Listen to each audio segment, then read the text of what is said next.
如果有来生，要做一棵树，站成永恒，没有悲欢的姿势，一半在尘土里安详，一半在风里飞扬，一半洒落阴凉，一半沐浴阳光，非常沉默，非常骄傲，从不依靠，从不寻找。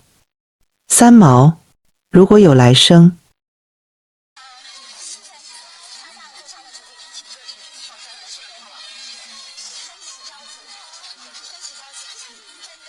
1989年4月，46岁的三毛经由香港转机到达上海，开启了他首次回乡的旅程。2年后，三毛魂归梦中的橄榄树。从此，三毛只有生日，没有忌日。1988年，两岸关系刚刚回暖，现任亚洲通讯社社长的徐静波当时作为一个普通的青年读者，托人给在台湾的三毛带去了自己写的一篇关于撒哈拉故事的评论文章。没想到三毛竟然回信，并表示今后希望保持联系。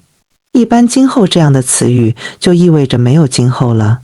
然而在三毛自己都未料想到的仅存的2年阳寿里，这封来自老乡的信带给了他最后的流浪。三毛生于重庆，但是祖籍舟山，一个离上海不远的小岛。三毛的祖父也是极富冒险精神，11岁辍学后决定出去闯荡，便跟着堂兄坐船到上海打工。17岁在码头偶遇一名英国人，英国人看他吃苦耐劳的样子，答应带他跑船，去了地中海、红海、印度洋附近的很多国家。顺便插播一句，这与上海滩很多富商巨贾们发家致富路径非常相似。比如宁波瓷商叶承忠，比如民国第一家族宋氏三姐妹父亲查理宋，都有这样一段经历。而三毛一生流浪的宿命，或许也从那时深刻在他的基因里。爸爸，但是为什么选择三毛做你的笔名呢？因为我认为，我是一个小人物。三毛口口声声说自己是小人物，但是1989年开启的让人至今泪流满面的黄金时代里，飘满了邓丽君的歌声，还有三毛的撒哈拉。三毛抵达上海，不只是来祭祖，他还迫切地要来见这位素未谋面，但却赋予他三毛这个名字的爸爸，著名漫画家张乐平。五原路288弄，一条幽闭的小弄堂的深处，就是张乐平住了几十年的家，三毛也在这里住了3天。如果说三毛有2位父亲，那张乐平有2个叫三毛的孩子。张乐平，中国家喻户晓的漫画家，《三毛流浪记》的创作者，被称为三毛之父。出身贫寒的他，结合自身经历和当时社会的现状，创作出了三毛这位充满艰辛童年的小人物形象，一举轰动画坛，并且还被翻拍成电影。这部电影的配角们也是星光熠熠。当时几乎上海所有电影人都参演了那场叫豪华舞会的剧目，这也被称为最后一舞。之后他们各奔天涯，再加上后来的你们懂得时期，很多人再也没相见。这部影片中也有上官云珠和她的女儿瑶瑶的客串，上官家族的悲情故事，可以点击介绍栏链接回看。本想迅速抽离那种悲情，但是本集节目还是逃不开这位悲剧人物，因为《三毛流浪记》的导演兼制片人正是上官云珠的堂哥韦布。也正是因为自己的堂妹在影坛的声誉，所以当时的这些大明星都是一眼。韦布也是张乐平的邻居，就住在这栋楼的1楼。这是一栋普通的2层楼建筑，所以就建筑本身没有过多的辞藻。1楼原来还有住户，后来深明大义搬离了，整栋楼成为张乐平纪念馆。入口处的右手边就是可爱的三毛的塑像，光光头上3根毛，圆圆的鼻子往上翘，无论风云际变，三毛从未改变。1楼为纪念馆展厅，来的时候快要关门了，赶紧直接上2楼，所以要来的朋友一定要注意时间。其实2楼空间不大，对于有7个孩子的家庭来说，这个子女房更显得狭小。张乐平钟爱小酌，所以他的故居也布置了这个画面。简朴的家居摆设中，墙壁上的这张照片就更为显眼了。这正是三毛和他的合影，而当时三毛来上海也住的就是这间房。这间房的隔壁就是张乐平夫妇的卧室。三毛见到张乐平夫妇，亲切地就叫起了爸爸妈妈。初次见面已经是无话不谈，为二老平静的生活带来了很多热闹。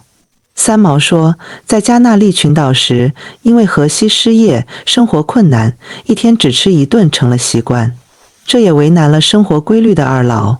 而习惯了晚睡晚起的三毛，也会早点关灯睡觉，轻声细语，处处体现了他的善良细腻。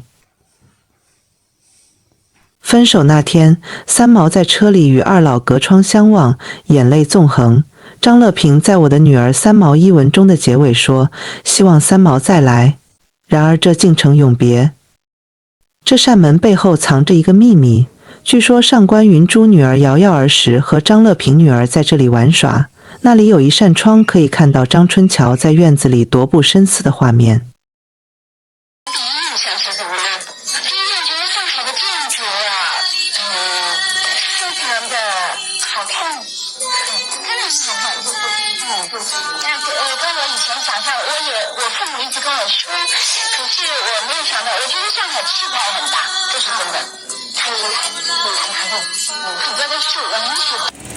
上海是三毛父母的故乡。三毛说上海的马路宽敞，我想三毛一定没来过这里，狭窄拥堵。但这条马路上有三毛父亲毕业的院校东吴大学。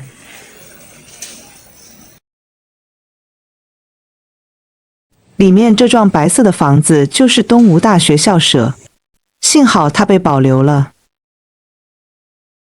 东吴大学不是苏州的吗？是的，东吴的确是由美国基督教监理会于1900年在苏州创办的，至今苏州旧址内仍保留了欧洲文艺复兴式、中世纪城堡式、美国教堂样式等14幢风格各异的历史建筑。